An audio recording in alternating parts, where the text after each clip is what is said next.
Entonces comenzaremos una vez. Primero un breve repaso de lo que vimos ayer. Ayer vimos todo lo que es variografía. La variografía trata de... es una herramienta que trata de básicamente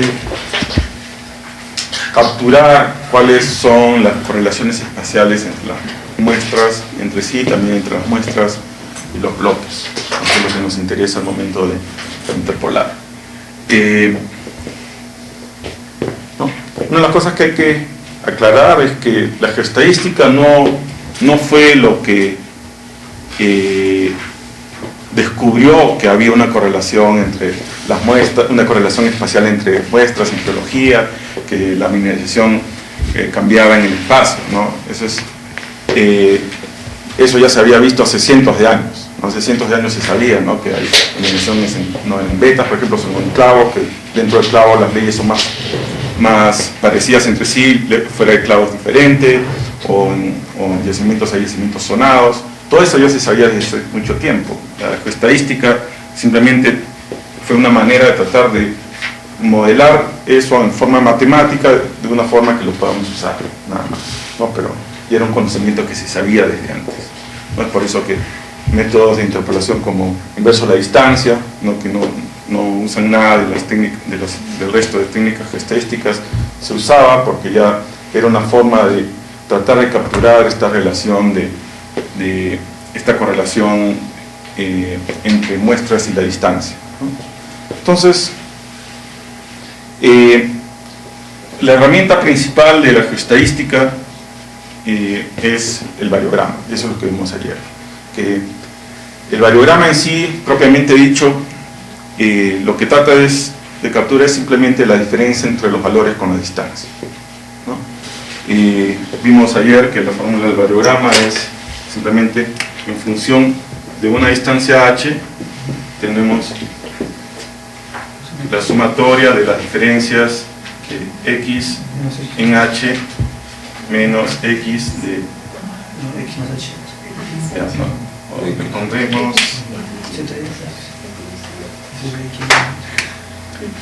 una variable z en x menos la misma variable z en x más h al cuadrado, ¿no? Esa es básicamente es la diferencia de los valores separados en una instancia h al cuadrado. H, como ustedes saben, no es solo distancia, es un vector, no toma en cuenta dirección y distancia, ¿no? Entonces, eso es lo único que ve el variograma, es simplemente la diferencia en las leyes con respecto a la distancia. Lo que quiero aclarar nuevamente, para que no haya confusión, es la distancia o el vector h solo se usa para seleccionar qué muestras vamos a comparar, ¿no? Aquí nosotros tenemos dos muestras, ¿no? Una muestra x y la otra x más h. Estas muestras siempre se le llama, como son dos muestras, les llamamos pares de muestras, ¿no? Entonces, las muestras se emparejan, se tratan como pares cuando están separados unas distancias h, ¿no? Uno de estos es el tail y este es le llaman el head, ¿no? Para diferenciar, uno es la cola, el otro es la cabeza, simplemente para simplemente para diferenciar que estos son los x y estos son los x más h, ¿no?, cuando estamos comparando, ¿no? Entonces, cuando nosotros hacemos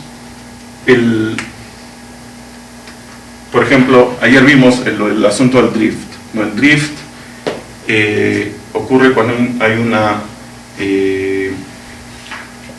tendencia en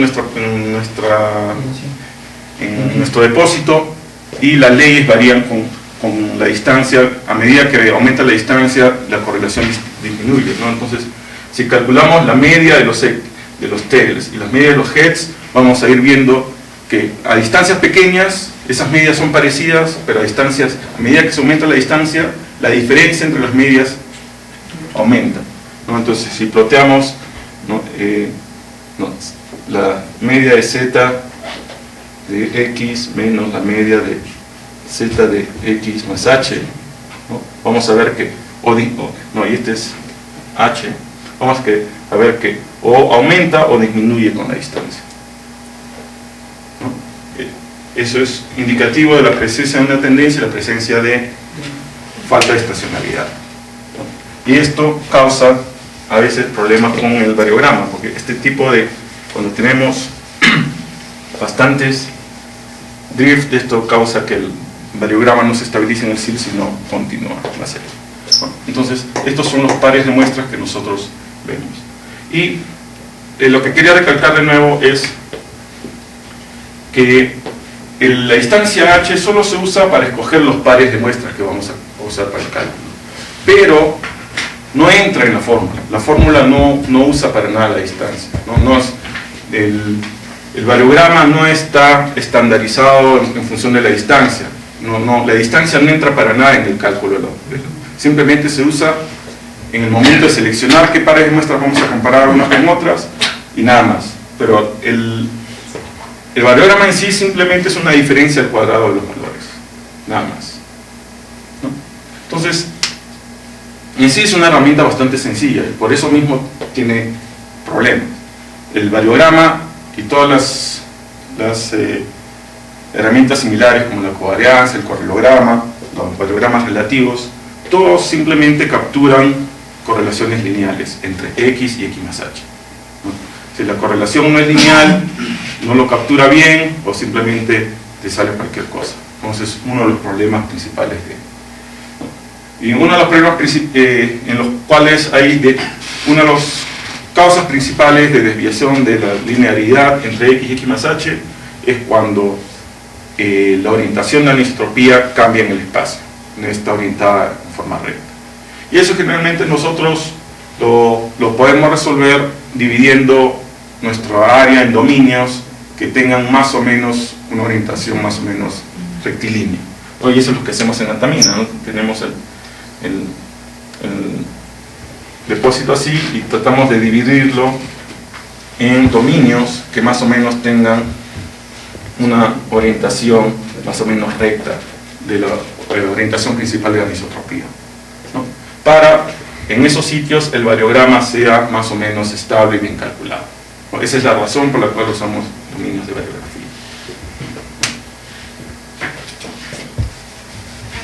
Las otras herramientas similares al variograma, como vimos ayer, una es la covarianza, el otro el correlograma. El correlograma es simplemente la covarianza estandarizada por las divisiones estándar de X y de X más H, ¿no?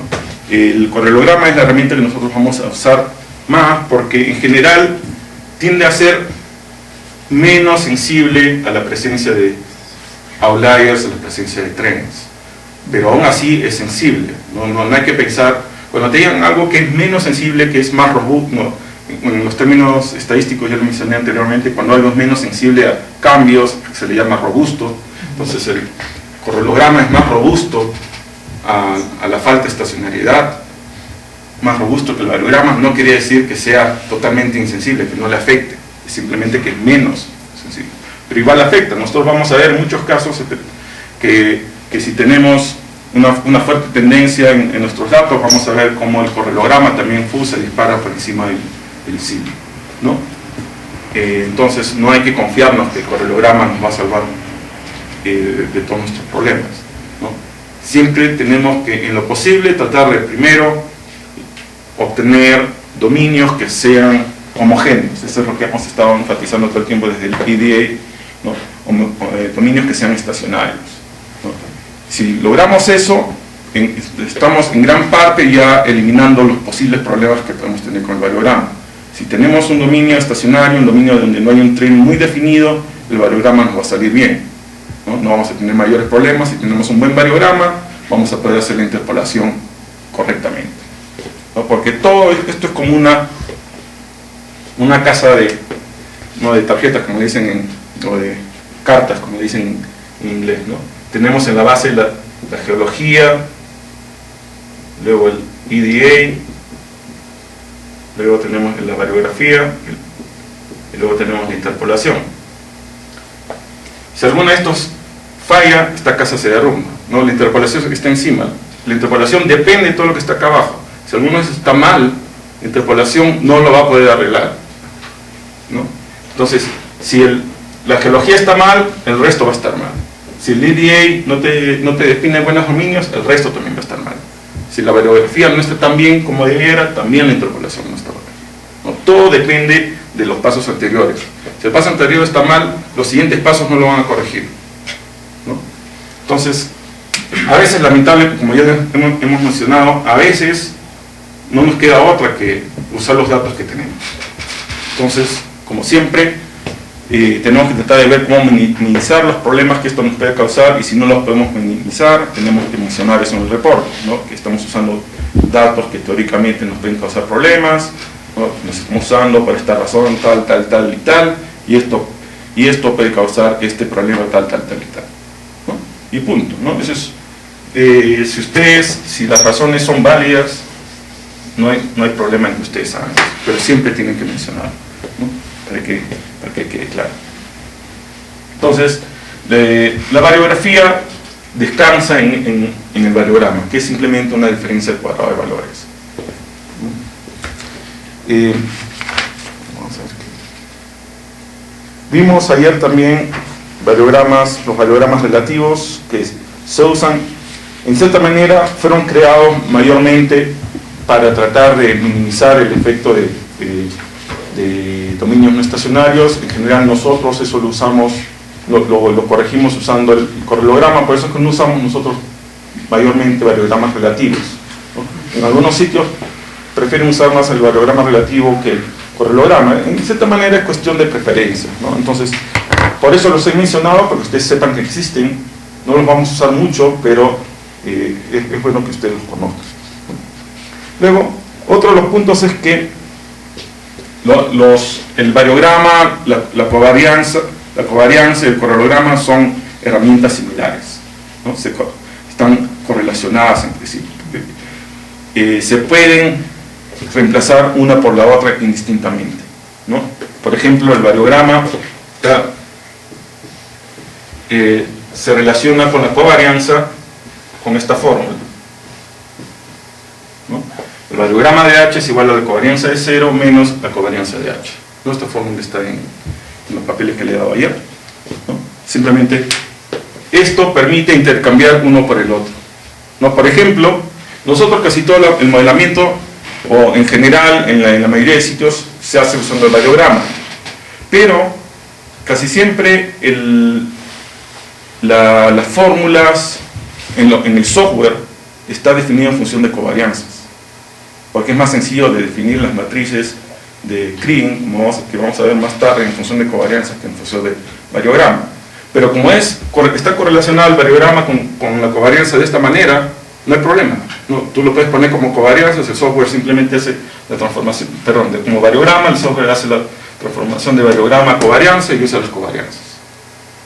Se puede hacer porque esta fórmula es la que relaciona el variograma con la covarianza, ¿no? Son indistintas. Entonces, ustedes van a ver en algunos libros de geoestadística que casi todo, la definición de Kriging, casi toda la teoría de la variografía, de Kriging, todo lo hacen en función de covarianzas, no variogramas, porque a veces es más sencillo hacerlo en función de covarianzas. Pero es lo mismo, porque ustedes ven, son dos estadísticas que se pueden intercambiar una por la otra, ¿no? Y también nosotros sabemos que el correlograma de H no es igual a la covarianza de H entre la dirección estándar de z de x por la dirección estándar de z de x más h, ¿no? Entonces, esto también se puede reemplazar acá y lo mismo, ¿no? Entonces, las tres estadísticas, variograma, covarianza y correlograma, son intercambiables. Es por eso, esta intercambiabilidad es lo que nos permite a nosotros poder usar, hacer toda nuestra variografía, incluso poner el variograma en nuestras ecuaciones de Kriging, cuando ponemos en MindSight, todo en función del correlograma, porque son intercambiables entre sí.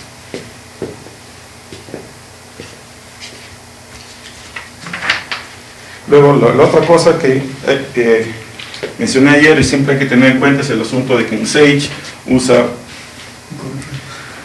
unas variables un poco distintas a lo más común, que son, uno es el variograma estandarizado, o sea, el variograma que sale en Sage no es el variograma tradicional, sino es un variograma estandarizado en que el valor está, el variograma en sí está dividido entre la varianza global, ¿no? Entonces, la ventaja de ello es que le sale todo con un SIL de 1, ¿no? Que siempre es más fácil de manejar que si tienes, por ejemplo, bismuto con valores en promedio puedes tener varios miles de ppm, entonces miles al cuadrado, estás hablando de una varianza de millones, ¿no? Entonces es más difícil de trabajar que con una varianza de 1, ¿no? Entonces, pero el variograma estandarizado que se usa en Sage es el variograma normal de H dividido entre la varianza. Esta varianza es la varianza global de los datos, ¿no? No es una varianza en función de H, es la misma varianza para todos los H, ¿no? Y luego el correlograma que usa Sage no es el correlograma verdadero, sino simplemente 1 menos el correlograma verdadero. Eso hay que tenerlo siempre en cuenta, porque la ventaja de cómo está definido el correlograma en Sage es que les permite ver el correlograma de una forma parecida al variograma tradicional, ¿no? Porque el correlograma, como tiene sentido, ¿no? La correlación disminuye con la distancia, el correlograma mira la correlación, entonces el correlograma verdadero disminuye con la distancia, ¿no?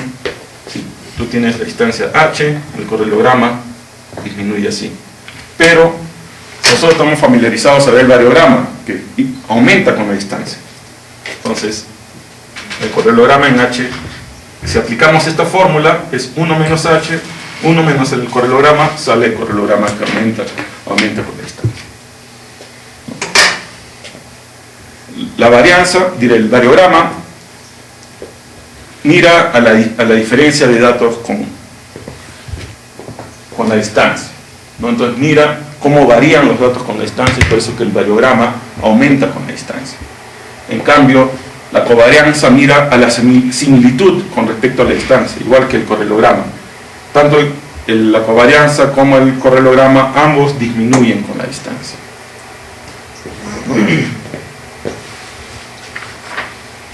Luego vimos que en el variograma, cada punto que aparece aquí es simplemente un promedio puede ser 20 datos, 50 pares, puede ser hasta miles, ¿no? Ayer vimos cuando calculamos el variograma de Saraceni que había 100.000 pares, ¿no?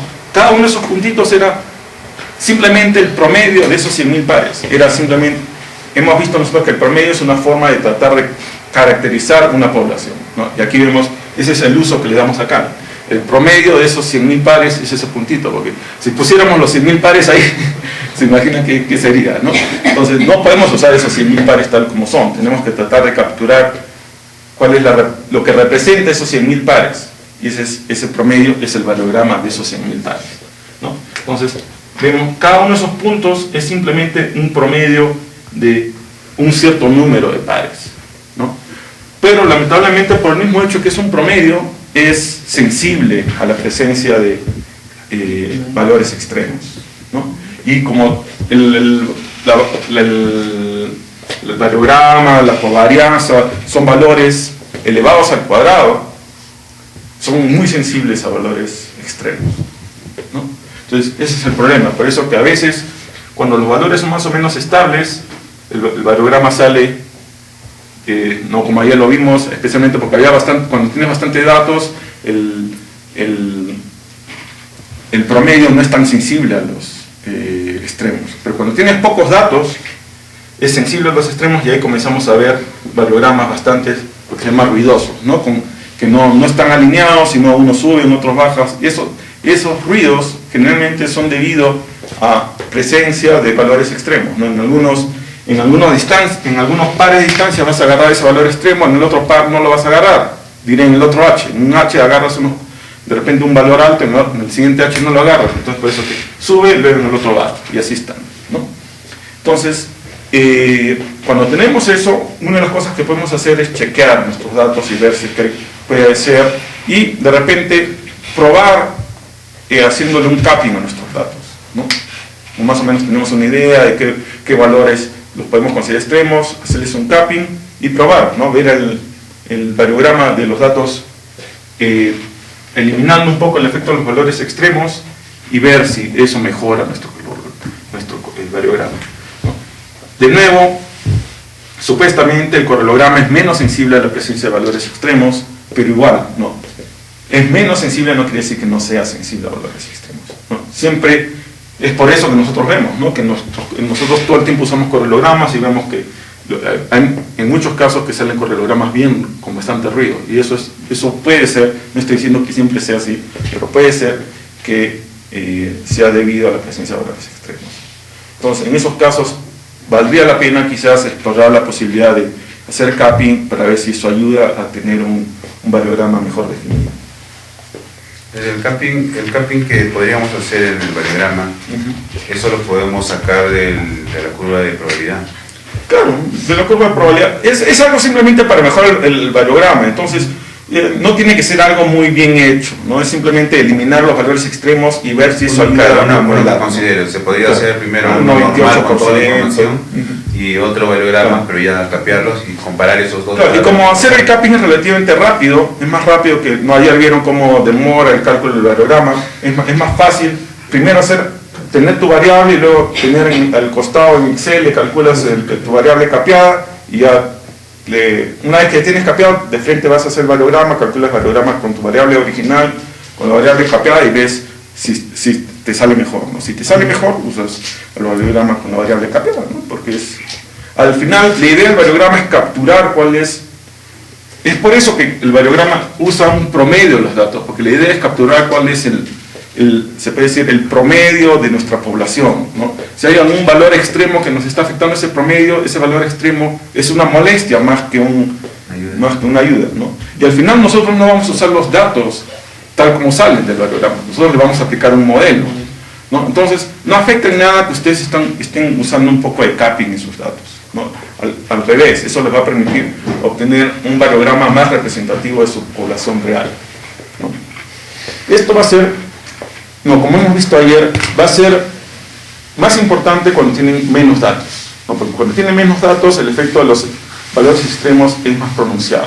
Cuando tienen bastantes datos ahí van a ver y en especial en poblaciones relativamente homogéneas, ¿no? Por ejemplo, si están hablando de una población que las leyes son más o menos cercanas entre sí, el CVI es bajo, no van a tener mayor problema de valores extremos, ¿no? Pero si están, por ejemplo, los casos más comunes donde hay bastantes CVIs altos son, por ejemplo, los dominios bajos de zinc y de bismuto, ¿no? Que en general son valores bajos, pero siempre por ahí valores altos que no los puedes separar, ¿no? Entonces, esos valores altos aislados son los que causan problemas en los dominios bajos de zinc y bismuto, ¿no? Por ejemplo. Entonces, ahí de repente tendría sentido aplicar un capping, porque ahí lo que más te interesa cuál es el variograma real de la zona de valores bajos, ¿no? Esos valores altos en verdad no te interesan, es más que todo un ruido que está molestando, ¿no? Los vas a usar al momento interpolar, o sea, no está causando ningún problema al aplicarle un capping, ¿no? Pero a ti te interesa cuál es el variograma de los valores bajos, esos valores altos, aislados, son más una molestia que algo que te beneficie, ¿no?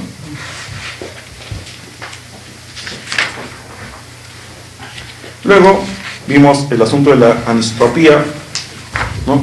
Que hay dos tipos de anisotropía. La anisotropía más común, la que vamos a ver más frecuentemente, es la anisotropía geométrica, ¿no? Que es cuando lo que pasa es que en distintas direcciones tenemos distintos rangos, ¿no? Eso es común, se podría decir que eso es lo normal.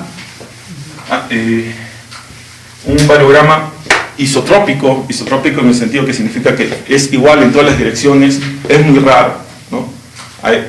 Siempre que encuentren un variograma isotrópico, pregúntense, ¿tiene sentido que sea isotrópico? ¿Qué pasa aquí? ¿Por qué ha salido isotrópico? ¿No? Porque es algo raro, casi todos los procesos mineralizantes tienen un sentido, flujo de fluidos hidrotermales, ¿no?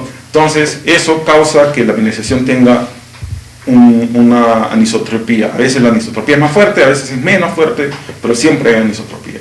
Si no ven anisotropía, chequeen. Puede que sea real, que la anisotropía sea real. No, por ejemplo, a veces cuando eliminamos todos los valores altos y solo nos quedamos con los valores bajos, hemos eliminado tanto las diferencias de valores que nos quedamos con una población prácticamente isotrópica, ¿no? Eso es normal, eso es de esperarse. Pero si estamos trabajando, por decir, por cobre, que no estamos eliminando valores altos o bajos, que estamos una mezcla de valores altos y bajos dentro de la misma población, ahí es de esperarse que haya anisotropía, ¿no? De repente la isotropía es simplemente el hecho de que estamos usando un dominio donde hay combinación de direcciones, ¿no? Y esa combinación de direcciones está causando que lo vea el variograma como algo isotrópico, ¿no? Cuando en verdad es simplemente superposición de dominios, ¿no? También el mismo dominio. ¿No? Por ejemplo, si ustedes calculan el variograma por cobre de todo el depósito, es muy probable que les salga casi isotrópico, sí, porque están combinando en todas las direcciones, el variograma sale isotrópico. Pero no es que sea isotrópico, es simplemente que están combinando dominios, ¿no? Entonces, eso es lo que hay que ver. El otro tipo de anisotropía es la anisotropía zonal, que es cuando la varianza es distinta en función de la dirección, el SID, no la varianza total. Eso es un poco menos común, pero ocurre, no hemos visto, es bastante común en depósitos estratificados, ¿no? Uno de los problemas del correlograma es que tiende a enmascarar la presencia de anisotropía zonal, ¿no? Entonces, si nosotros sospechamos que debería haber anisotropía zonal en nuestro depósito, deberíamos tratar de usar otra herramienta, ¿no? Por ejemplo, una de las herramientas que tenemos a la mano es MineSight, el Data Analyst de MineSight, que permite calcular variogramas y que calcula el variograma tradicional. El variograma tradicional, como no está estandarizado, te va a mostrar si es que hay anisotropía, ¿no? Entonces, si quieres hacer un chequeo rápido para ver si es que hay anisotropía zonal en alguna parte del depósito del que estás estudiando, usa el Data Analyst, ¿no? Puedes calcular el variograma en la dirección que te interesa, ¿no? Porque uno de los problemas del Data Analyst es que es un poco difícil de calcular un modelo variograma y chequearlo en todas las direcciones, ¿no? Por eso que no es muy recomendable para usar, por eso que usamos el Sage. Pero si quieres simplemente chequear en una dirección dada, es relativamente sencillo de usar, ¿no? Y lo bueno es que tiene el variograma no estandarizado, entonces te puede permitir ver si es que hay anisotropía zonal o no. Lo que hay que tener en cuenta es el Data Analyst también tiene correlograma, pero es el correlograma verdadero, ¿no? Entonces si usan el correlograma le va a salir que disminuye con la distancia, ¿no? Pero, o sea, es correcto, no es simplemente que así sale, ¿no? ¿Hay combinados en el geométrico y zonal? Claro, sí, lo más común es que sea combinado. Es muy raro que haya solo zonal o solo geométrico, ¿no? Especialmente, por ejemplo, en yacimientos estratificados, ¿no? Por ejemplo, en petróleo, el rango en la vertical es mucho más corto que en la horizontal. Entonces la varianza es mayor en la vertical, pero el rango es más corto, ¿no? Entonces tienes, al final, te sale, en la vertical es así y en la horizontal es así, ¿no? En la horizontal tienes una mayor continuidad, pero una menor varianza, y en la vertical tienes una menor continuidad y una mayor varianza. Eso es típico de yacimientos estratificados. En petróleo es bien común que los variogramas sean así, ¿no?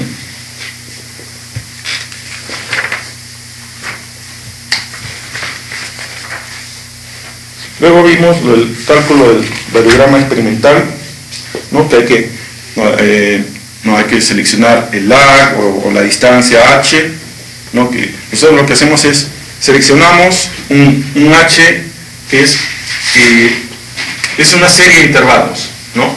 Nosotros especificamos 50, no quiere decir que solo vamos a usar 50, sino que va a ser cada 50 metros, ¿no? O sea, 50, 100, 150, ¿no? Nuestro H va a ser múltiplo del lag que escojamos, ¿no? O sea, no es que va a ser solo 50, sino que va a aumentar de 50 en 50. Va a ser múltiplos del H que escojamos. Si ponemos 10, va a ser múltiplos de 10, 10, 20, 30, ¿no? Ese es lo que le llaman en inglés lag, ¿no? Que es la distancia, que es el equivalente al H de acá. Y nosotros después también tenemos que escoger la dirección. La dirección en 3 dimensiones, nosotros generalmente escogemos dirección y azimut, ¿no? Escogemos dirección y azimut, azimut y dip, azimut y usamiento en la que queremos calcular, ¿no? Generalmente, si tenemos bastante datos, nosotros calculamos el máximo que nos permite Sage, que son 37 direcciones, ¿no? 12 azimuts, 3, no, permite hasta 5 dips. Sí, entonces sería 48. Claro, no, 49. Hasta 49 es lo máximo que te permite, ¿no? Porque son, 61. Hasta 61, ¿no? Te permite hasta 12 azimuts, 5 dips y uno más, y en 90, ¿no? Entonces, eso es lo que te permite. Entonces, generalmente tratamos de escogerlos más o menos equidistantes y tratamos de, en general, una de las cosas que dijimos ayer es que una de las direcciones que nosotros queremos agarrar siempre son las direcciones en las que tenemos mayor cantidad de muestras, ¿no? Entonces, en antamina eso corresponde con 135-315, ¿no? Pero eso es solo si es que tenemos bastantes datos, ¿no? Si tenemos menos datos, no tiene mucho sentido estar haciendo en tantas direcciones, ¿no? De repente podemos reducir a, por decir, solo 8 o 4 azimuts, 3 dips, algo por el estilo, ¿no? Eso es cuestión un poco de usar criterio y a veces también un poco de cuestión de ir probando. Pruebas, ves que te salen, primero pruebas como por decir los 61 direcciones y ves que te salen muy pocos datos en cada dirección, por más que uses una tolerancia grande. Entonces lo que haces es disminuyes el número de direcciones o azimuts y aumentas la tolerancia, ¿no? Eso es otra de las cosas que hay que mencionar. Nosotros usamos, como nuestros datos no están orientados regularmente en el espacio, tenemos que usar tolerancias tanto en la dirección, tanto en la distancia, en el lag, como en la dirección, ¿no?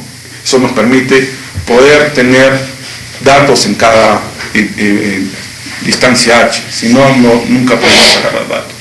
Y esas tolerancias nosotros lo vamos a definir en función de la cantidad de datos que tengamos, ¿no? Si tenemos bastante datos, ¿no? Como vimos ayer que teníamos un montón de datos, pude usar tolerancias bastante pequeñas, ¿no? En cambio, cuando tenemos pocos datos, tenemos que aumentar. Entonces, eso se va viendo, ¿no?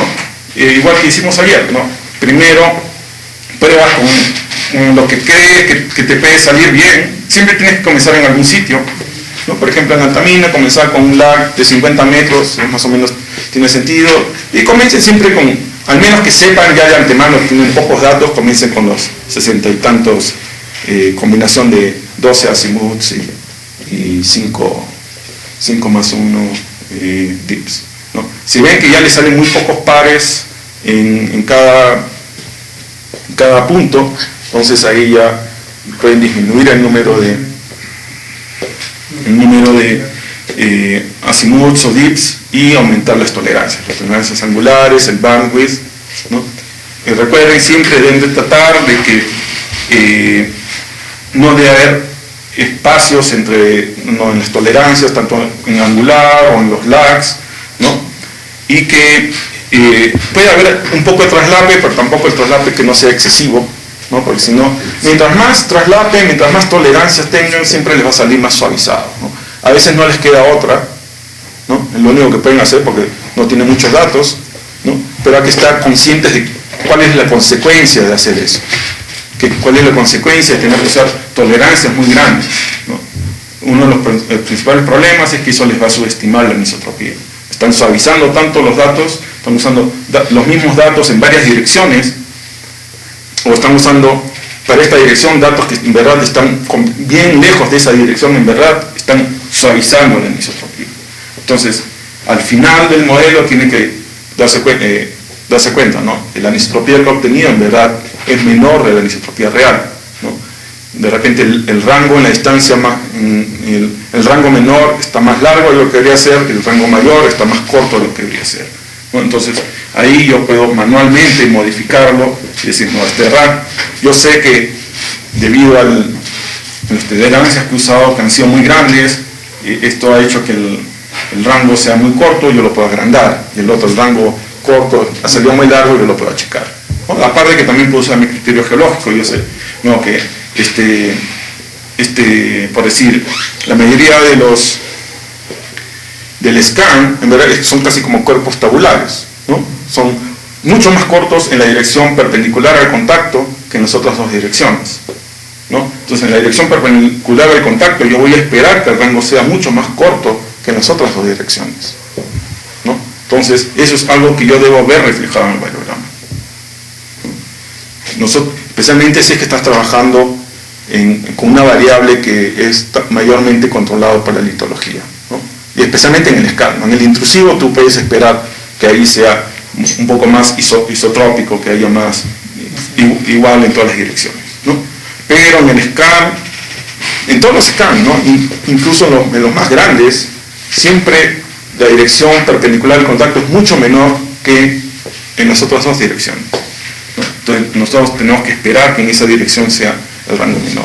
Si no sale, tienen que tratar de entender por qué, ¿no? De repente están en un dominio en el cual justo el scan en esa zona es bastante ancho en la dirección perpendicular al contacto, o de repente simplemente el variograma es un artefacto matemático de los datos que tienen y en verdad le deberían hacer un rango más pequeño, ¿no? Recuerden, ustedes cuando modelen el variograma tienen que usar su criterio geológico para modelarlo, no acepten los resultados tal como son, ¿no?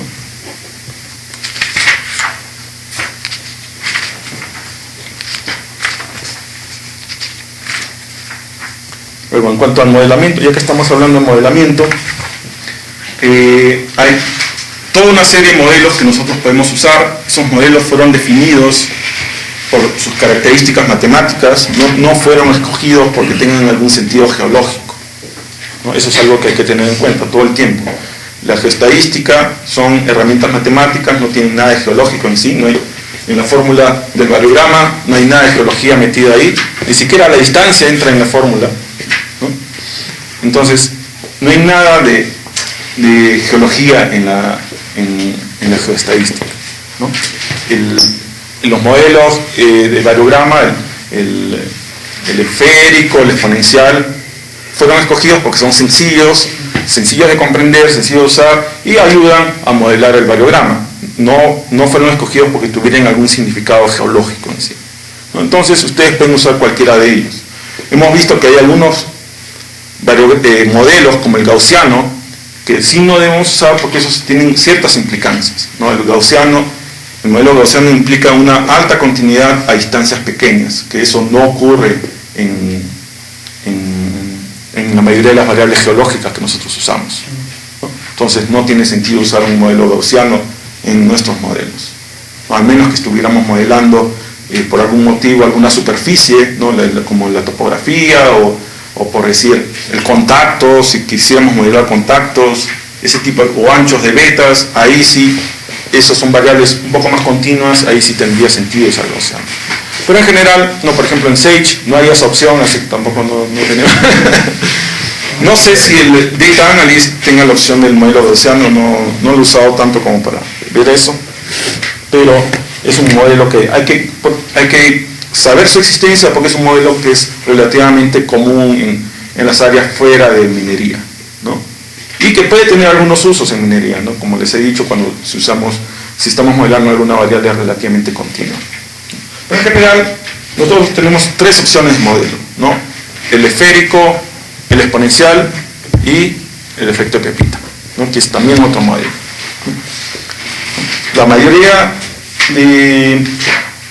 En la mayoría de casos siempre va a haber efecto de Pepita. Es muy raro alguna variable que nosotros usemos que no tenga efecto de Pepita. Aún la densidad tiene un efecto de Pepita bajo, pero tiene. Pero también al mismo tiempo nosotros debemos de dudar de alguna variable que tenga un efecto de Pepita excesivamente alto. Tenemos que tratar de ver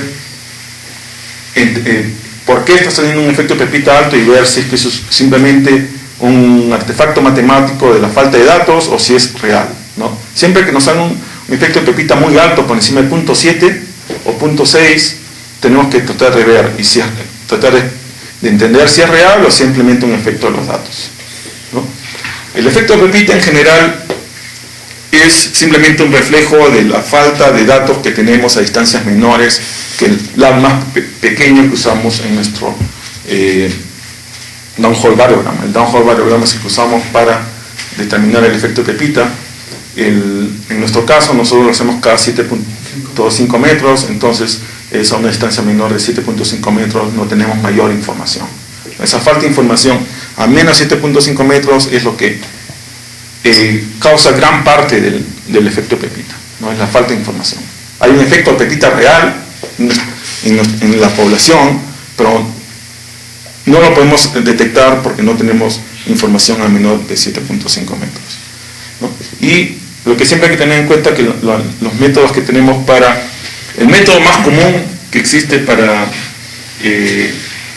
calcular el efecto de pepita, que es simplemente unir los 2 o 3 primeros puntos con una raya y decir, este es el efecto de pepita, aunque es el más común, ese método es muy probable que, es casi seguro que tienda a sobreestimar el efecto de pepita, ¿no? Nosotros hoy día o mañana, dependiendo de qué tan rápido avancemos, vamos a ver cuál es el efecto de pepita en los resultados del crimen, ¿no?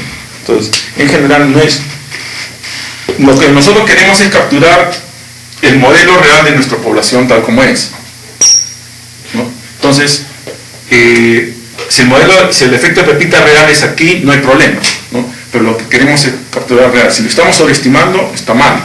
No tanto porque pueda tener algún efecto en el cleaning, sino porque simplemente ese no es, ¿no? Entonces, eso es lo que tenemos que ver.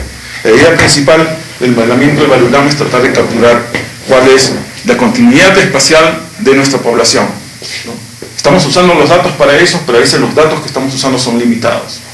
O los datos nos pueden incluso confundir, nos pueden indicar algo que realmente no es, ¿no? Entonces nosotros tenemos que usar nuestro criterio geológico para interpretar eso y a veces decir, no, los datos nos están diciendo esto, pero en verdad debería ser así. El caso más claro es lo que mencioné ayer, cuando tienen pocos datos y tienen que usar el variograma omnidireccional, ¿no? Si usan un variograma omnidireccional, es obvio, es cierto que el variograma omnidireccional no tiene anisotropía, pero esa falta de anisotropía no es un reflejo de la población, es un reflejo simplemente de la falta de datos, ¿no? Entonces, ahí ustedes deben de modificar ese variograma usando su criterio geológico y aplicarle una anisotropía que ustedes creen que debería tener, ¿no? Alguien les puede decir, pero ahora tu variograma ya no modela tus datos, pero tú puedes decir, no, este variograma isotrópico en verdad no está reflejando mi población verdadera. Estoy cometiendo más error usando este variograma isotrópico omnidireccional, a pesar de que modela mis datos exactamente, que si yo lo modifico manualmente, ¿no? Entonces, siempre deben de estar pensando qué están haciendo y cuáles son las consecuencias de las cosas que hacen, ¿no? Especialmente cuando tienen que incrementar excesivamente las tolerancias, ese tipo de cosas, ¿no? Guillermo, ya mencionabas que se podría ayudar con hacer un variograma con las muestras nada más para tener una mejor idea de la... para el downhole, para detectar el NAG. Sí, eso especialmente si ustedes sospechan que eso puede ayudar, ¿no? Lo bueno es que es relativamente rápido, no es mayor problema, aún con bastantes muestras, porque es una sola dirección, ¿no? Entonces es relativamente rápido. No creo que... El único problema es que están usando muestras de distintos tamaños, ¿no? Entonces quizás lo que deberían hacer es limitar por el tamaño, ¿no? Por decir, no usar muestras menores de 1 metro, ¿no? O algo así, ¿no?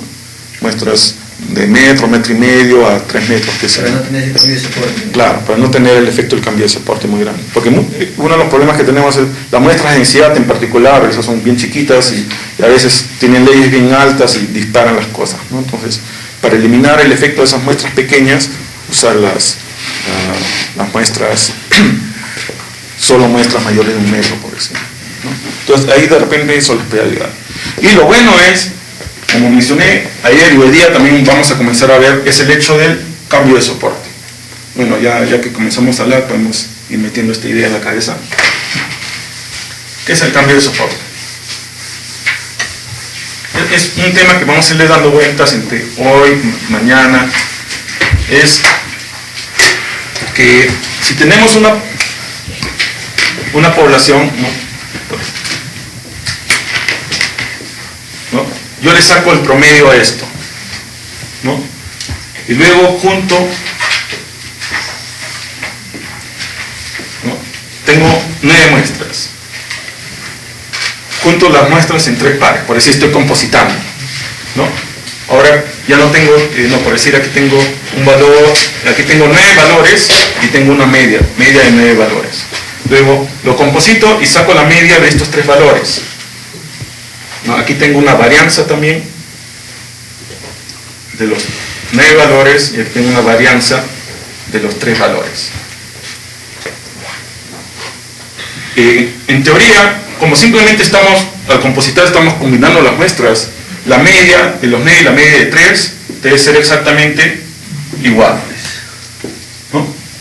No hay ninguna razón por la cual esas medias deban ser diferentes, si son diferentes. A veces hay diferencias por pequeños aspectos, pero deben ser casi iguales, ¿no? Especialmente cuando estamos combinando bastantes muestras, ¿no? Deben ser casi iguales. Pero las varianzas no son iguales. ¿Cómo son? Es mayor que la pequeña. La varianza es así. ¿No? Como aquí tenemos más muestras pequeñas, la varianza es mayor. A medida que aumenta el soporte, está relacionado al volumen de la muestra, ¿no? Por decir, si estas son muestras de 2 metros, 2 metros, 2 metros, estamos compositando 6 metros. El soporte de este es 6 metros, en cambio el soporte de este es 2 metros. El soporte es el volumen de la muestra con la que estamos tratando, o es una medida del volumen de la muestra, ¿no? A medida que aumenta el soporte, aumenta el volumen de la muestra, la media se mantiene, pero la varianza disminuye. Entonces, si ustedes agarran, perciben un montón de muestritas, y le sacan la media de ese montón de muestritas y luego la juntan en grupos más grandes y le sacan las medias a esos grupos más grandes, al final la media va a ser igual, pero en los grupos más grandes siempre la media va a ser menor. La media de nuestros compósitos y la media de nuestros bloques debe ser igual, pero la varianza de los bloques debe ser menor que la varianza de los compósitos, ¿no? Eso es lo que nosotros esperamos, ¿no? Igual, la media de los ensayos y la media de los compósitos debe ser igual, pero la varianza de los ensayos es mayor que la varianza de los compósitos. Eso es lo que se llama cambio de soporte o change of support en inglés.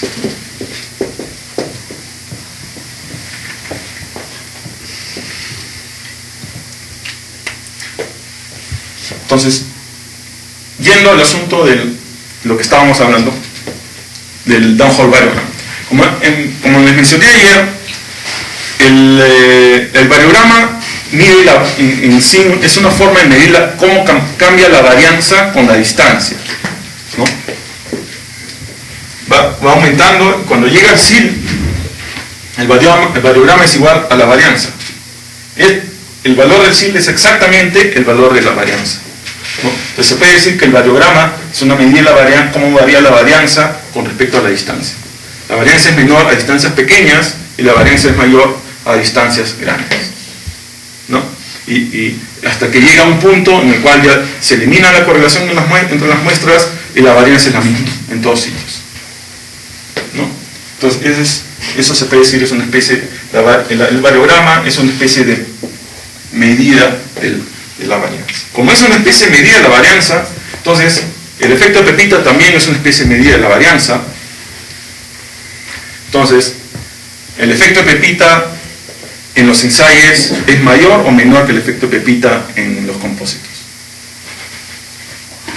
La La varianza en los ensayos es menor. El efecto Pepita en los ensayos es mayor que los compósitos o menor.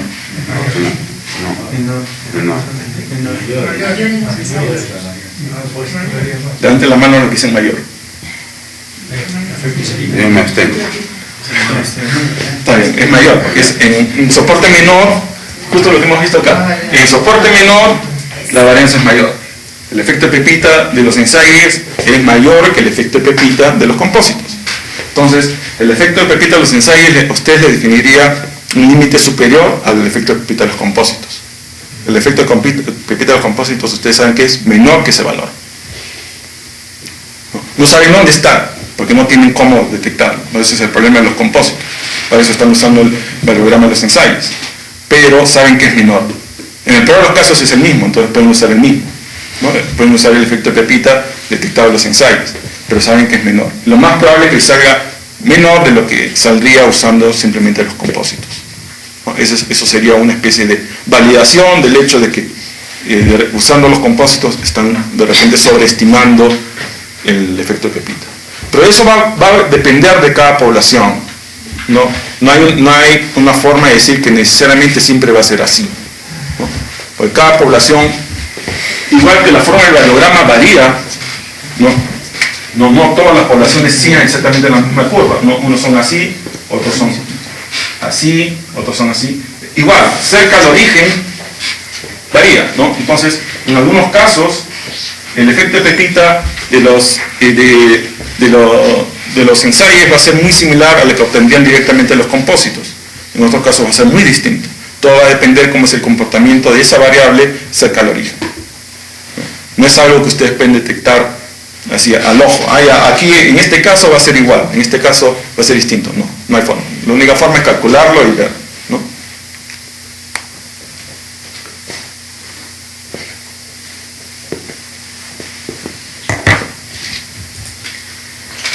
Y luego vimos que aunque el modelo esférico y el modelo exponencial son bastante útiles para modelar las variables o modelar el variograma,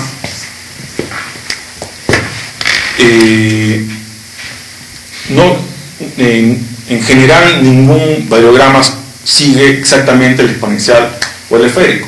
Entonces, lo único que nos queda es combinar ya sea varios modelos esféricos o una mezcla esféricos con exponencial para obtener un modelo que modele mejor nuestros datos, ¿no? Y es por eso que usamos los modelos anidados o estructuras anidadas, ¿no? Que son más de un modelo que nos ayudan a que los combinamos de tal forma que modelen mejor nuestros datos, ¿no? Esa es básicamente la idea de las estructuras anidadas. Luego vimos el asunto de las rotaciones. El asunto del modelo exponencial, que hay que tener cuidado de siempre usar el exponencial con rango tradicional, no usar el rango práctico, porque si no se meten en problemas. ¿No? Cómo usar y vimos ayer un ejemplo de cómo modelar los datos, ¿no? En general eso es básicamente todo lo que vimos de variografía. Entonces ahora vamos a hacer vamos a ver un último ejemplo de modelar unos datos de variograma, y de ahí vamos a pasar a comenzar a ver lo que es el proceso de interpolación. Un vector, voy a tomar un poco de agua.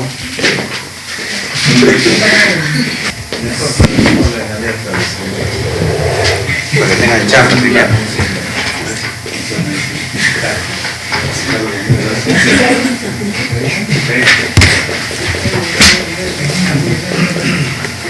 Entonces ahora vamos a ver otro ejemplo de modelamiento de datos. Como siempre, primero seleccionan los datos que quieren modelar, ¿no?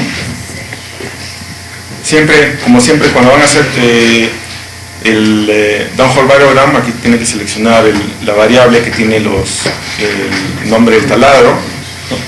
Entonces, por eso siempre es necesario, cuando exportan sus datos para hacer variograma, que siempre exporten como una de las variables en una de las columnas el nombre del taladro, porque si no, no pueden, si solo exportan el X y Z, no van a poder hacer el downhole variable, ¿no?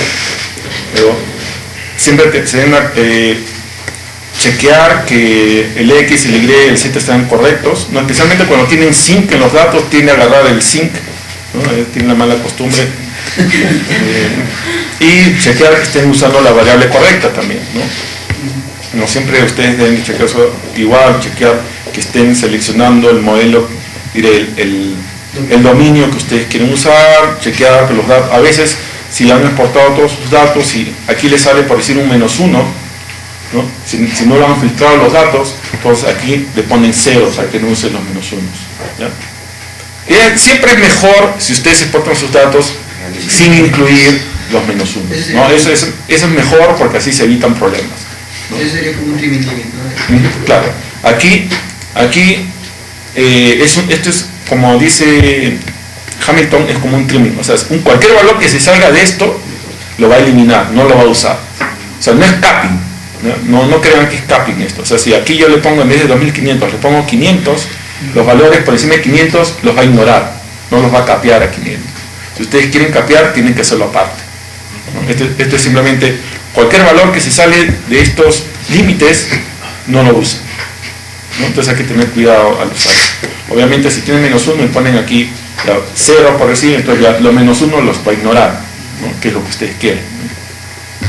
Entonces una vez que se han asegurado que esto está bien seleccionado, ¿no? ¿En qué caso utilizas la primera opción del código de seguridad? Eso es cuando vas a hacer, eso es algo que vamos a ver más tarde, bueno, vamos a ver en un poco, es cuando vas a hacer el variograma de LAK. Pero vamos a ver en LAK en qué se diferencia el variograma de LAK del variograma normal. No tenemos esa opción. No, en una computadora, por lo menos. Que tienes que tener, para poder usar tienes que tener una llave de Sage que te permita correr LAK, ¿no? Si, aunque tengas que te salga esta opción, si no tienes una llave de Sage que te permite LAK no lo puedes correr.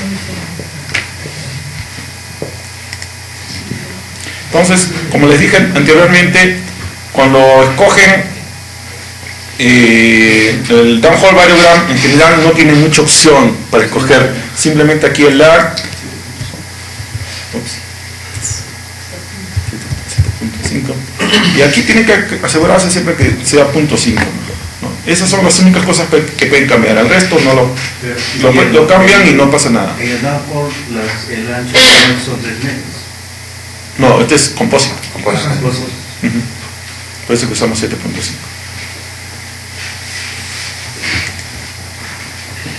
Bueno, no, lo ideal es que le cambien el nombre, ahorita no vamos a perder mucho tiempo en eso. Ese no es el capping, ese cutoff que estoy... No, ese cutoff es cuando quieres hacer variogramas de indicadores, eso lo vamos a ver más tarde. Entonces, cuando hace variogramas de indicadores hay dos opciones. Lo mejor es siempre que tú definas tu indicador primero y hagas el variograma directamente de tu variable con indicadores. ¿No? Tú puedes hacer eso y es lo mejor porque tú ya lo has definido bien y sabes que está bien hecho, ¿no? Aparte que tú necesitas hacer tu variable aparte porque tienes que hacerles las estadísticas a los indicadores y para eso necesitas la variable. Sage te da la opción de si tú quieres hacer un variograma de indicadores, ¿no? Coges aquí, ¿no? Aquí están todas las opciones, ¿no? Aquí está el variograma tradicional, el pairwise relative que hemos visto ayer, cuál es el variograma pairwise relative, paralelograma, y hay variograma de indicadores. Si coges variograma de indicadores, ves que ahora ya se activó, ¿no? Antes tú aquí no podías poner nada. Cuando escoges indicadores, aquí puedes escoger el cutoff, ¿no? Este es para el indicador de variables continuas, ¿no? Hemos visto el otro día que hay dos tipos de indicadores, variables continuas o variables categóricas. Cuando es una variable continua, tú tienes que especificar un cutoff y esa función del cutoff le asigna valor 1 o 0, ¿no? Entonces aquí Sage, tú escoges el cutoff y Sage va a hacer la conversión de tus variables a indicadores automáticamente y va a calcular el variograma de los indicadores, ¿no? Pero si tú haces la conversión manualmente, un variograma de indicadores es un variograma de cualquier otra variable. Igual vamos a ver hoy día que un clean indicadores es un ordinary clean como de una variable más, simplemente que en vez de usar la variable original estamos usando un indicador, nada más, pero usa exactamente las mismas ecuaciones, los resultados son ligeramente distintos, pero en general usa exactamente la misma metodología, ¿no? Igual para el variograma, el cálculo de variograma de indicadores usa exactamente las mismas fórmulas para calcular el variograma, sino simplemente la variable en sí es distinta, ¿no? En este caso vamos a calcular el correlograma, porque es lo que nos interesa, ¿no? Entonces, por ejemplo, si aquí escogen un variograma tradicional, en verdad no es tan tradicional porque es el variograma estandarizado, ¿no? O sea, no tiene la opción del variograma verdadero, ¿no? Entonces le hacemos clic en Finish y calcula el downhole, ¿no? Ok, ahí está ahí está. Entonces, como siempre, vamos a alejar un poco para que se vea un poco más. Ya. A nosotros nos interesan los primeros puntos, entonces vamos a hacer que esto en vez de 400 sea 50, por así, 5 metros. Vamos a ponerle 1. Entonces aquí vemos, ¿no?, que nos saldría, ¿no?, puede ser, si usamos la línea recta va a salir alrededor de 0.6, ¿no? Puede salir alrededor de 50, 55 es razonable, 50 puede ser, no hay, la menos de 50 ya es forzarlo mucho, ¿no? Pero es que en verdad no hay ninguna razón, o sea, puede ser así, que está haciendo una curva así, ¿no? El problema no es tanto que en verdad puede ser 0.4, es que incluso puede ser menos, simplemente no tenemos la información que nos diga eso, ese es el problema, ¿no? Si tuviéramos muestreo cada 5 centímetros, de repente podríamos ver que el efecto de Pepita, el problema es ese, el problema no es que el efecto de Pepita sea algo verdadero de la población, es un efecto de nuestro muestreo. El efecto de Pepita que nosotros vemos es efecto del muestreo, no es efecto de la población, ¿no? Y lamentablemente en general nosotros terminamos sobreestimando el efecto de Pepita, ¿no? Entonces vamos a asumir que es 0.55 para nadie. Entonces, ahora, una vez que tiene su efecto de Pepita, ahora calculamos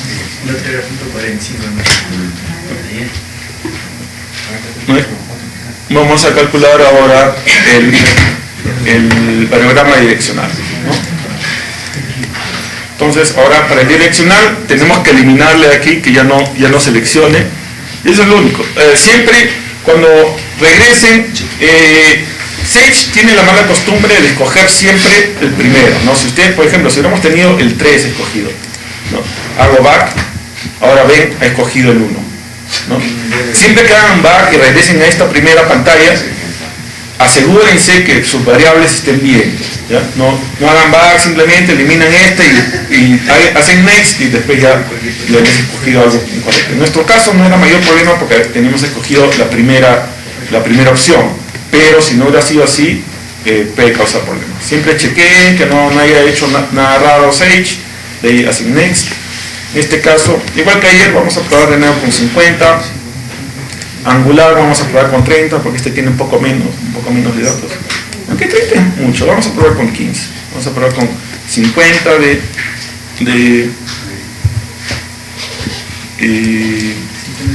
50, azimut 30 de 15 para tener, no, ese es, no son, como les decía ayer, Sage tiene hasta un máximo de 12 azimuts, no puede escoger más de 12, y 5 más 1 div, no, 6 más 1, ahí tiene, son 73, sí.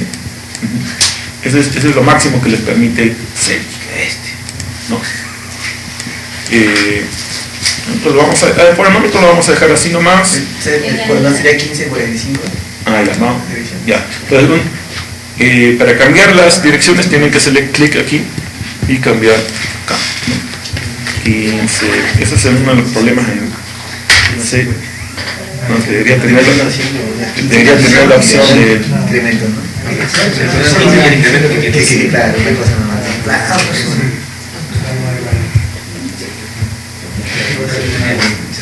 Sí,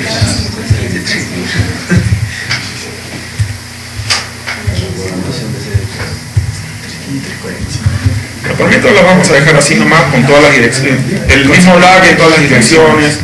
Vamos a ver qué tal sale, ¿no? Luego tenemos que cambiarle el nombre, vamos a llamarle direccional. ¿No?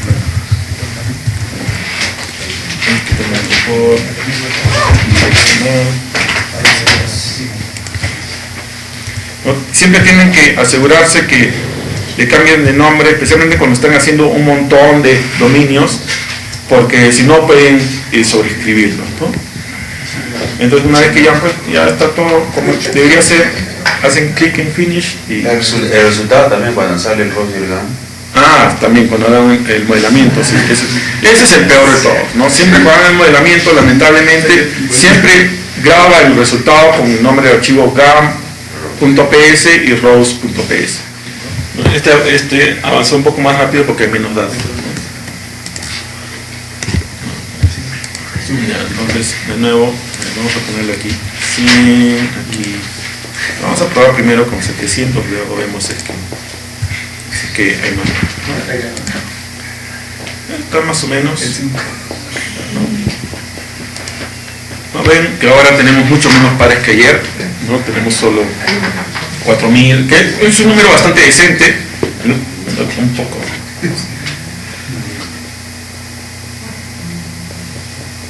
Sí, te ayuda.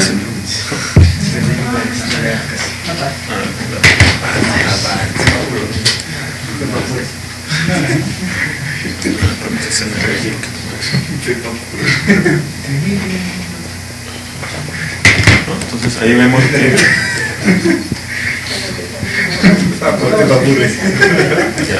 claro, aquí vemos, ¿no? Que por ejemplo, si nos fiáramos solo del direccional, saldría con un efecto de pepita. No, aquí dicen, 61 muestras, esto no le hago caso. Punto 9, ¿no? Por eso, no, es por eso que es importante usar el downhole para determinar el efecto de pepita, ¿no? Si no, vamos a sobreestimar. En este caso es porque estamos usando cada 50 metros, ¿no? Tenemos muy pocos datos, especialmente en esta dirección, cada 50 metros, entonces nos sale así. De repente, aquí tenemos un poco más de datos y nos sale un poco mejor, ¿no? Pero ven, aquí también, a diferencia de ayer, aquí vemos un variograma mucho más ruidoso, ¿no? Ven, sube, baja, ayer salía casi alineado todos los puntos, ¿no? Aquí, este es un variograma más común, ¿no? El de ayer, ¿no? Pero aquí tiene los datos capeados, ¿no? Sí, estos son datos capeados. Y tiene igual. Claro, sí, o sea, aquí ven que no necesariamente el capping va a eliminar todo, pero de repente si no hubiéramos usado capping, esto sería peor, ¿no? Y igual tenemos una buena cantidad de datos, aquí creo que había como 7000 datos, ¿no? O sea, es una buena cantidad, ¿no? Ustedes muchas veces van a trabajar con dominios de 1000 datos, a veces menos, ¿no? Entonces, tiene buena cantidad de datos y aún así, ¿no? Ven que es relativamente ruidoso, ¿no? Pero en general está bastante bien, ¿no? O sea, está bien en el sentido de que más o menos ustedes pueden ver que los datos están alineados. Si quisiera hacerlo más homogenizado, puedo aumentar las tolerancias, pero de repente con eso, si aumento demasiado las tolerancias, ¿cuál es el problema? Elimino la anisotropía, ¿no? Entonces, ahí es donde tengo que un poco ver mis opciones, ¿no? ¿Qué voy a ganar aumentando las tolerancias, haciendo esto más bonito? ¿No? ¿Es suficientemente alineado como para modelarlo? Sí, ¿no? Aquí vemos que hay una línea, ¿no? De repente con los modelos. Ustedes todo el tiempo tienen que estar viendo, a ver, ¿qué va a pasar cuando lo modelo, ¿no?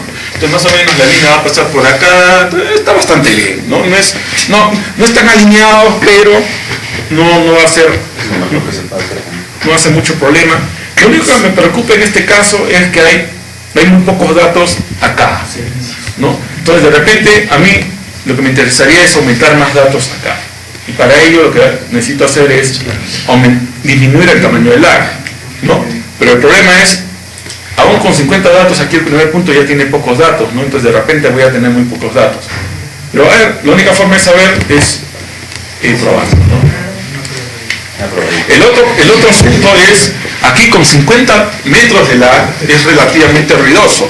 ¿Qué va a pasar cuando disminuye el lag? Va a ser más ruidoso, ¿no? Entonces eso siempre tiene que tenerlo en la cabeza, ¿no? ¿Qué va a pasar si lo modifico? ¿No? O sea, ustedes ya más o menos ya saben qué pasa cuando modelan el variograma. Ustedes ya deben saber qué debe pasar cuando hacen algo, algún cambio. No hacen los cambios automáticamente, ¿no? Ya. Si yo disminuyo el lag, yo ya debo saber, voy a poder tener más puntos cerca al origen, pero se va a causar que mi variograma sea más ruidoso, ¿no? Entonces, si ya es más o menos ruidoso, de repente haciéndolo más ruidoso, quizás tenga más puntos acá, pero no lo voy a poder modelar bien allá, ¿no? Entonces, a veces lo único que queda es probar, ver y, bueno, probé, no me salió bien, regreso a la versión original, ¿no? Entonces, ¿no? Pero en general, por ejemplo, excepto en la falta de datos cerca al origen, este está bastante decente como para modelar, ¿no? Si no fuera por eso, ¿no? Como ven, algunas direcciones, es lo típico, algunas direcciones como esta de acá salen mejor y otras direcciones salen peor, ¿no? Eso es lo normal, ¿no? O como esta, ¿sí?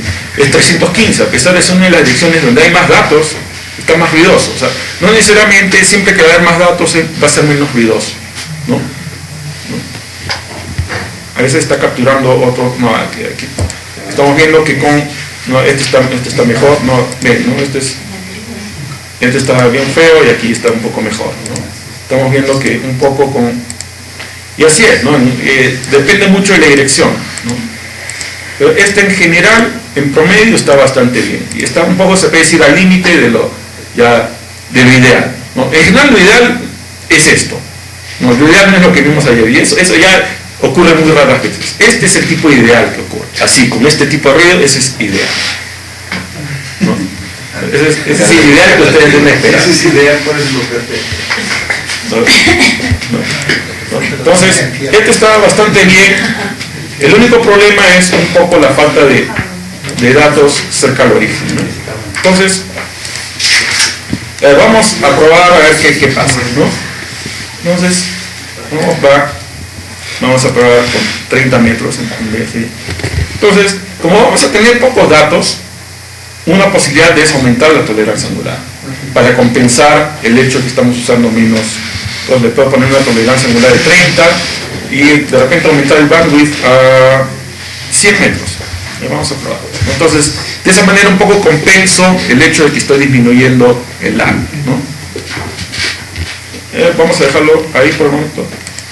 Pero ahí poniendo ese 30 de la tolerancia angular, estaría sobreponiendo, ¿no? Claro, va a haber sobreposición. Podría disminuir, pero por el momento queremos primero chequear rápidamente, ¿no? Después, de repente ya puedo yo. Entonces, aquí, para no sobreescribir el anterior y no estarlo volviendo a correr, vamos a cambiarle el nombre. Simplemente. Entonces vamos a modelarlo. Como en este caso solo un variograma, no podemos darnos el lujo de ponerle ¿Puedo cambiar en la anterior ventana? En la anterior ventana. Anda. Acá. Sí, sigue 50. Sí, pero hemos visto que con 700 metros estábamos bien. Ah, verdad. Sí, ese es el problema de Sage, que una vez que hacen clic acá, cuando cambian el lag, ya no hace caso a los cambios que hacen aquí, ¿no? Entonces, tenemos que volver a poner aquí 15 grados y luego volverle a cambiar aquí 15, 45. Ese es el problema de... Debe ser no vamos a pintar con el otro país. Zigzag.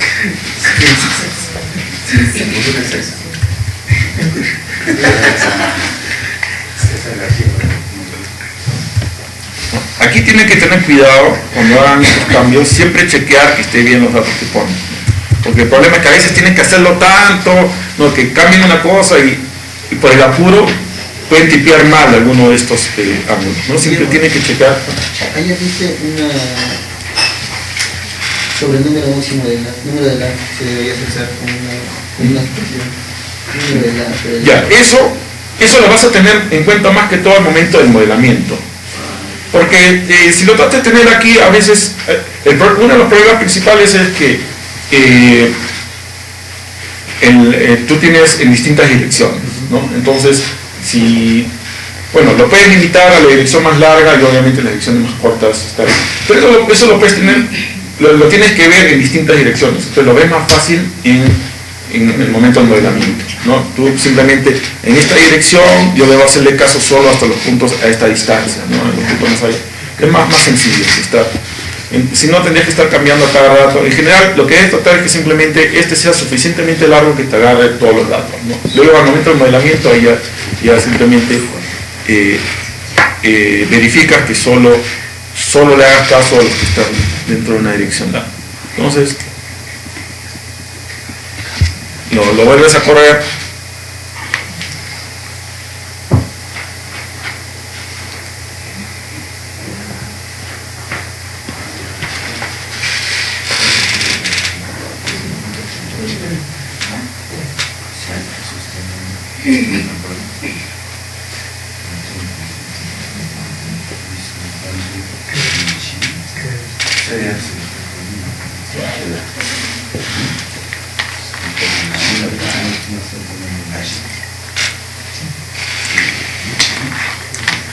Pero recuerden que el bandwidth y la tolerancia angular, ahí está.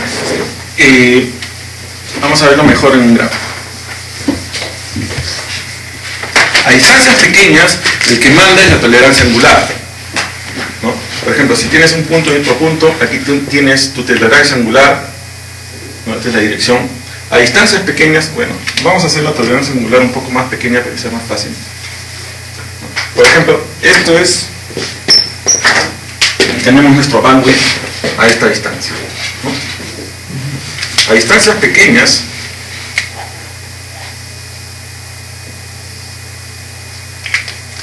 el que va a mandar es la tolerancia angular. Este punto, por más que está a menos de 100 metros, por decir, no lo va a tomar en cuenta porque la tolerancia angular manda. Solo va a mandar a partir del punto en que se intersectan esto. Por ejemplo, en este caso es 30 grados. ¿A qué distancia? Esto es igual a 100 metros. Si no me equivoco, a ver, ¿cómo es el 100, 200? Este es 100 raíz de 3, 173 metros. Recién a partir de 173 metros vamos a tener, sí está bien, ¿no? 173 metros. A partir de 173 metros vamos a comenzar a agarrar más de 100. Y tu máximo era de 30 metros. Claro, por eso. Este es 30, 60, 90, 150, 180, ¿no? O sea, a partir de 180 recién va a comenzar a agarrar hasta un bandwidth de 100 metros, ¿no? A menos de eso va a estar limitado por la tolerancia angular, ¿no? Y si fuera menos de 30, es peor, ¿no? Es una distancia más grande todavía, ¿no? Entonces, y a distancias tan grandes, 100 metros ya no es tanto, ¿no? Y esos datos que están entre la muestra y 30, 60, ya no lo va a tomar.